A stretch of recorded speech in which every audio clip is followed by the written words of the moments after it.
Welcome back to the show, everybody. This is the Shankly Sessions, the Liverpool podcast we bring you each and every week. If you could smash that subscribe and bell notification button so you'll be notified of when we go live.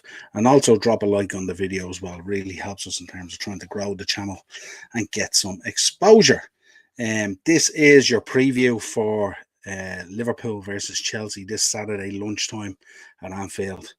I hate these lunchtime kickoffs. I just do not like them. But what it does do is it gives us an opportunity to potentially go out, get 3 points, lay down a bit of a marker, and get us back into some sort of a push up the table. Languishing down in 9th, Chelsea are in 10th. Same points, only difference is goal difference. Chelsea coming off the back of a good 3 points against Crystal Palace, dare I say. And thank God we had that replay during the week for the Wolves game, because we really needed that kind of a performance to, let's say, boost the morale around the camp at the moment. A lot of distractions there at the minute. Obviously, this Qatar links with the takeover and stuff like that, and it's getting a little bit it's driving a bit of anxiety, dare I say, in the fan base, and there's a bit of toxicity coming in where fans are going in heavily on each other now, where we should be together and collective as a group, really trying to push forward, support the team, and try and get things back on track again, and supporting the gaffer and stuff like that. And he's obviously taken heed of a lot of things that are being said at the moment. There was talk the other day at the press conference about being too loyal and stuff like that, and then he came out and made 8 changes for the Wolves game. And certainly that had a huge impact in terms of the energy and the press and the way we played and stuff like that. We really played well against Wolves. A lot of players really showed up on the night and showed that they're absolutely ready and willing to die on the sword for the club, which is what we want to see. Having said that, Wolves were really, really poor on the night. Only came into the game really in the latter stages of the second half when the changes were made. But up till that, we were reasonably dominant in the game. But this is a different proposition now. This is a team that we have close links with. 2 cup finals last year. Flip of a coin, only separated on penalty shootouts. And it's really, really important. This is a 6-pointer. It's absolutely massive because, let's be honest here, a draw does none of us any good. And to be honest, the winner of it, whoever takes the spoils, if they do take the 3 points, can maybe push on and build from there, potentially into a run to try and get back into a top 4 position. For the loser, it's just out in the wilderness, obscurity in terms of the season. And that's the real fear at the moment. And then there's kind of questions over a lot of stuff, the distraction of the takeover and how that's feeding onto the pitch at the moment. Obviously injuries, and we'll talk about that stuff as we go through it and stuff like that. But it's a real it's an interesting one as well with Graham Potter, because obviously both managers under a little bit of pressure at the moment. Dare I say, a lot of pressure. We have massively underperformed this season, finding ourselves basically mid-table. Such a drop-off from last season. I don't think anyone could have seen it coming. Although we did make the point that we did need reinforcements and we didn't do it. And it was clear as day to see that we needed them. And it took a bit of time for, let's say, the hierarchy at the club to come to that realization, and still haven't acted on it, namely in midfield and places like that. And for Chelsea, it's the same. They've been blighted by a lot of injuries, similar to ourselves. Key players: Ben Chilwell, Reece James, Raheem Sterling, Christian Pulisic. And these are big players for Chelsea as well. And it doesn't matter how strong your squad is. If you lose these type of players, it has a massive effect on your play, on your tactics, on the disjointment of the team, even the morale around the place. You know what I mean? If a lot of players are out injured and they're in the ER room, or they're in the recovery room and stuff like that, no, they're not out there, you don't get that bonding and that morale that you get. And then training often can become a labor of love rather than, a real enjoying experience where you can embrace it and bring what you've done on the training ground to the pitch. But let's get into this anyway, and see how it goes. Acers in the comments. Good to have you on board, my friend. I just get my mouse working. So what that FSG not looking to sell now, only looking for investment partners. Yeah, I think that's, there's a lot of that coming out as well. And the truth is, in terms of the takeover and stuff like that, I don't think anyone, bar John Henry and anyone in Qatar who's involved in it, actually know what's happening. I think a lot of what's coming out, there's a lot of smoke and a lot of fob, and people are kind of getting irritated by it, being very reactory towards it. My view on it in terms of an investment partner and stuff like that, I wouldn't be surprised at all if it kind of went like the Arsenal route. Because there's a lot of hurdles that these potential owners have to get over, the Premier League one and the FA one and all that. And it's kind of like you can kind of dress it up any way you want and say, yeah, we have a company out here that's a private company. But the reality is, most people know where the cash is coming from. And where the cash comes from is where the book stops. And that's the reality of things. And I don't think you're going to pull the wool over the Premier League and the FA that easy. I think with the Chelsea one, it was slightly different because there was an urgency to it, and it was kind of brought about in a different set of political circumstances and stuff like that.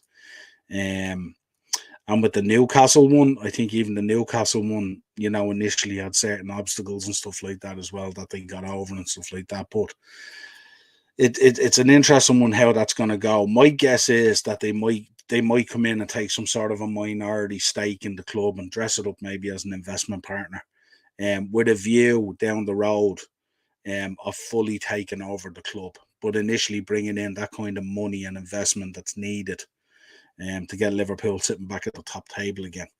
And I think that might be the way that they're going to go about this. Because you're looking at it's very clear that FSG want to go back into that NBA franchise. That's their next real project. But I think that's not going to be fully up and running until about 2026. So we've about 3 to 4 years to go yet on that. And maybe they're looking at a situation where they didn't necessarily want to walk away from their their cash cow here as Liverpool and stuff like that has really, developed and soared in value and stuff like that. So maybe they wanted to keep one foot in the door and stuff like that, to have a constant flow of money coming in to support their endeavors in the NBA franchise.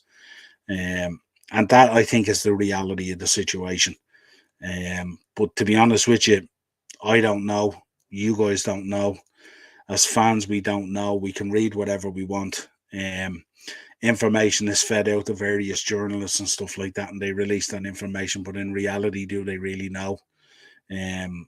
What I would believe is when the likes of Al Jazeera and Bloomberg are reporting on stuff, I think that's kind of, they would do their homework. They would have their contacts and stuff like that. So we're going to have to wait and see, but it is getting kind of volatile within the fan base. The one thing I would say to everyone is, look, just stick together. Remember, we all want the same thing. We all want more or less FSG to go, and we all want Liverpool to be winning trophies, to be buying the right players, to have financial stability, to be able to compete with the Man Cities of this world and the PSGs and all this kind of thing. And that's what we all want as fans. So let's not lose sight of what the end game is by going in hard on each other.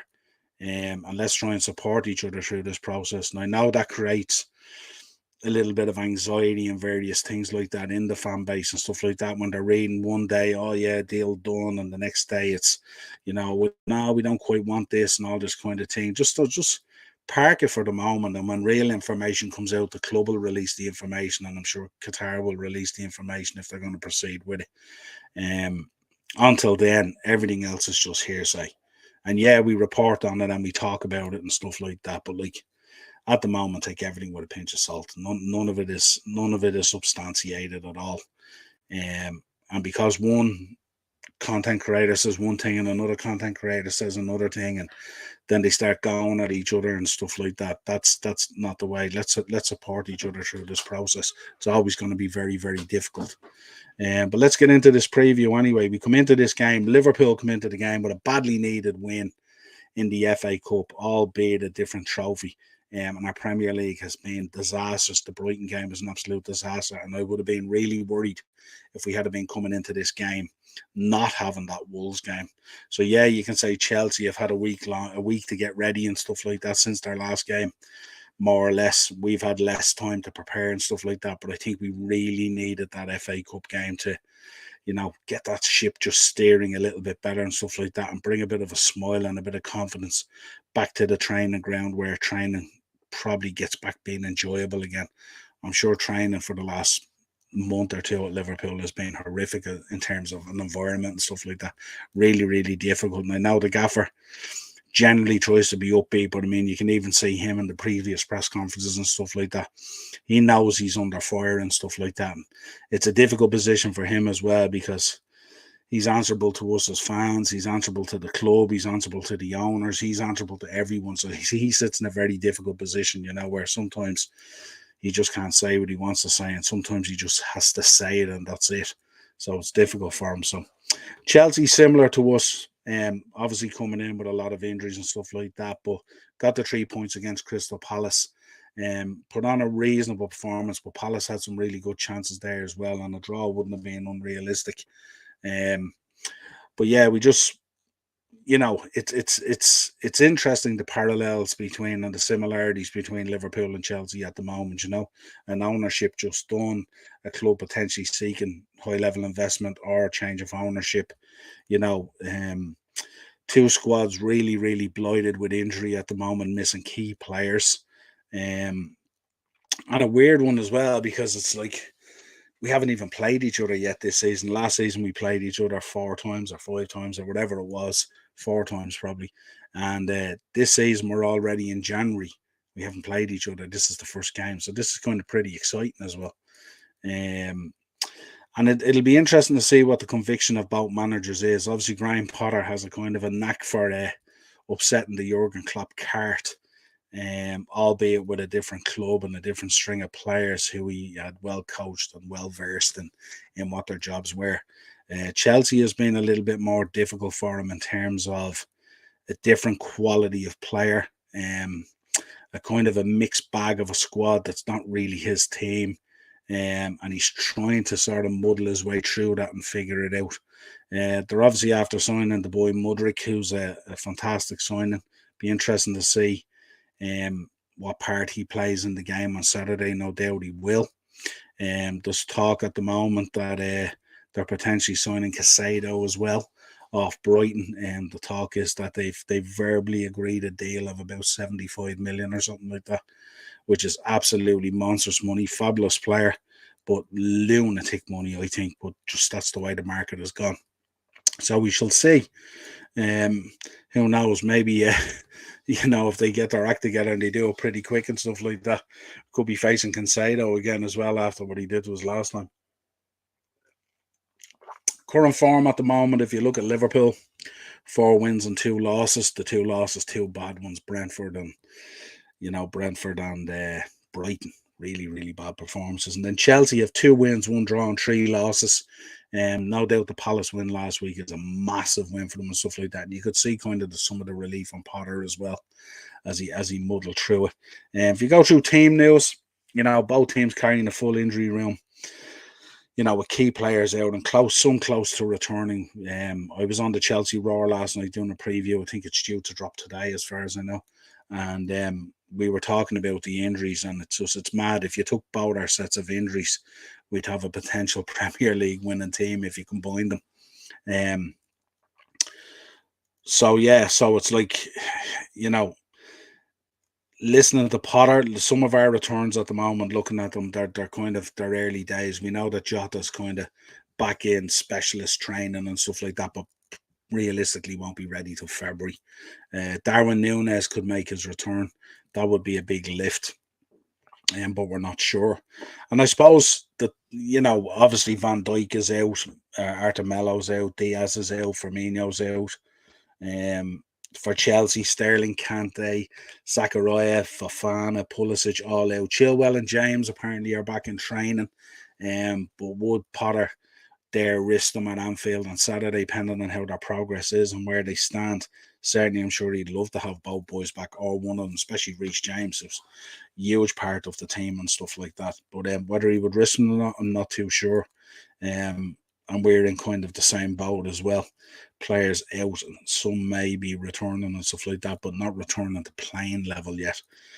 So Liverpool's predicted lineup at the moment: Alisson back in nets, Trent, Gomez. I think he'll keep Joe Gomez. I think this is the real dilemma for Klopp now. What do you do? You're after being given a bit of a dilemma and a headache now. A couple of players really performed well and brought the energy against Wolves and stuff like that. So do you reward those players with a starting position against Chelsea in those positions, or do we revert back to the norm again and go back to the lazy, lackluster kind of stuff that we've been looking at? Or has that performance by those guys G'd up these guys who haven't been performing to the point where they could go out on Saturday and perform? So it's kind of a conundrum for Klopp at the moment. So Alisson, Trent, Gomez keeps his place, Konate, Robbo. Then you're looking at Fabinho, Thiago, and potentially Bietic. Now, the talk is that Elliott might go into midfield. I think Elliott going into midfield against Chelsea would be a huge mistake. I think Elliott, is better served up top. And I would be looking at going up top Carvalho, Salah, and Elliott. And maybe bring Gakpo out of the team just for a short, maybe bring him on and spring him from the bench or something like that, but don't have him in there initially, because I think he's gone in there and stuff like that in a difficult period, and he looks like he's kind of struggling himself to find himself within the team. So it'd be no harm to take him out and maybe use him as an option. Now, if Nunez comes back in the team, that's going to kind of changes things up. Maybe you go with Nunez on the left, Salah in the middle, and Elliott on the right. But certainly, if you look at Harvey Elliott's performance, and assuming he's come out of the game and he's all good, no knocks or anything like that, he looked absolutely bonjacks the other night after the Wolves game. But if he can be fired up for this, I'd like to see him start out there on the right again and maintain that position and put Salah more central. And then it's just a toss-up. Maybe do you go with Carvalho? Does he stick with the boy Gakpo out on the left, or does he bring in Darwin Núñez, depending on what that kind of injury was and how he is and how he's looked in training? So it'll be interesting to see the dilemma that he has there and what the starting lineup is. For Chelsea, similar situation. Kepa in nets, obviously. Thiago Silva, Badiashile. Ian was saying last night, Badiashile is one who should keep his place. He looked really good apparently against Crystal Palace and stuff like that. So Badiashile, Chalobah, Kovacic, Mount, Jorginho, Havertz, Cucurella, Ziyech, and Mudryk comes in. So I think he'll probably end up starting the new boy. And who knows, that dynamic may even change if they're able to get Cancelo over the line and get the paperwork done in time for Saturday. Certainly they'd want to be doing the deal tonight and submitting the paperwork tomorrow. Pretty early to get that done, but that would be an interesting dynamic in terms of that midfield. Then Cancelo goes in there, and I presume Jorginho will come out. But that's the predicted Chelsea lineup. If you're looking at a prediction at the moment, for me, the prediction is I think it's going to be a really tight game. I think it could go by the odd goal, but more than likely, I'm kind of predicting going a 1-1 draw, which is nothing for either of us. But I just see that I think Chelsea will probably set up on the counter. We'll probably set up somewhat in terms of the press. But we've noticed when we've used the senior players in there that the press is basically non-existent. We've seen it against Brighton.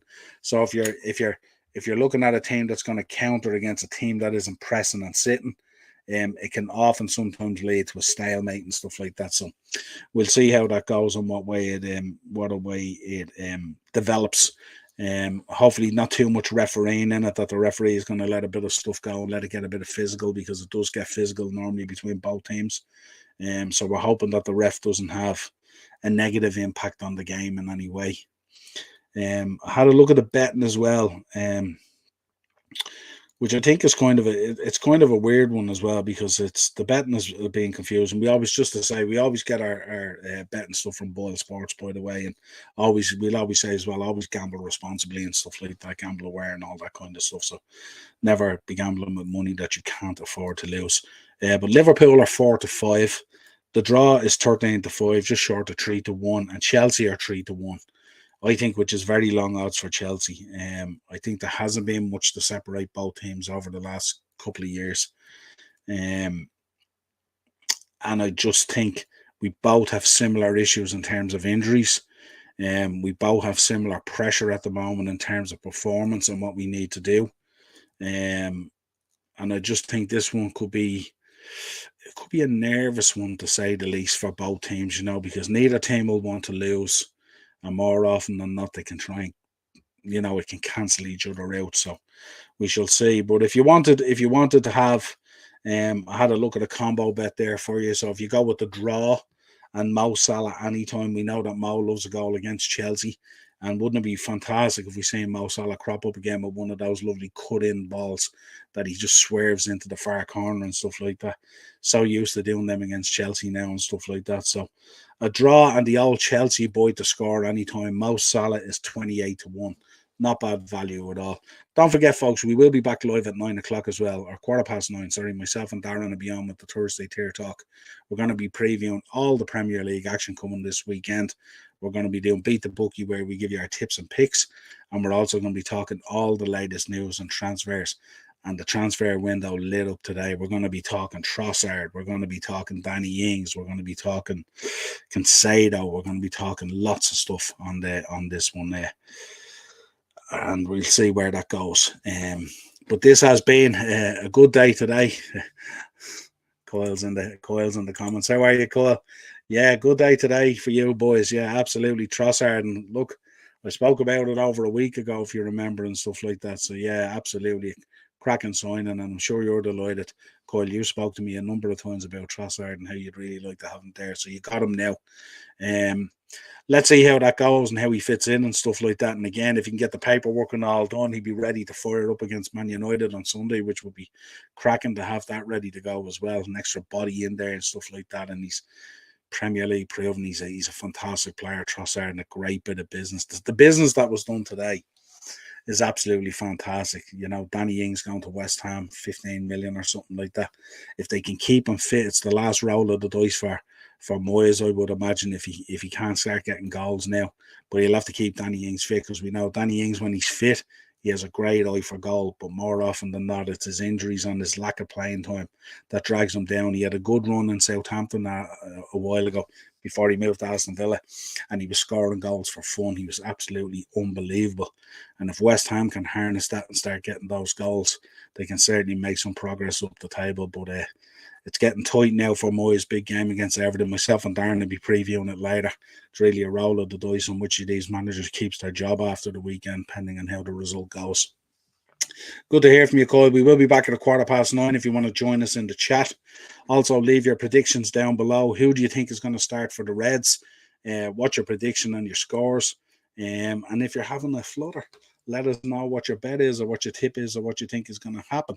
Let's see what happens. Will Klopp have the, as Troy Deeney would say, will Klopp have the cojones to stick with his convictions and play the youth and stuff like that? Certainly Stefan Bietic has to be in there, doesn't he, after his performance? And surely Harvey out on the left. Yeah, absolutely, Kyle. See you at 9:15, buddy. Can't wait. Absolutely. Until next time, folks, this has been the Shankly Sessions. This is your Liverpool versus Chelsea preview, coming at you lunchtime, 12:30 Saturday, live from Anfield. Hopefully a raucous crowd, hopefully a good performance, hopefully 3 points. I will be back on Saturday afternoon. We will be giving you the match reaction. We'll be giving you player ratings. Acers is in saying Liverpool and both teams to score. Yeah, not a bad shout at all. Hopefully we get the win. And be a massive 3 points. And maybe we could kick on from there. Some huge matches coming up in the next few weeks. No less than Real Madrid twice on the horizon. And of course, we have that trip to Brighton in the next round of the FA Cup. So hopefully Brighton keep on selling their players. That's all good news for when we go back there, hopefully. Let's see what happens. Until next time, folks, if you can, like the video, subscribe to the channel, smash that bell notification button, and of course, if you're checking out Kyle Walsh Gunner's channel, check him out as well, talking about Trossard today and stuff like that. Drop a sub on this channel and always show your support. Cheers. You'll never walk alone.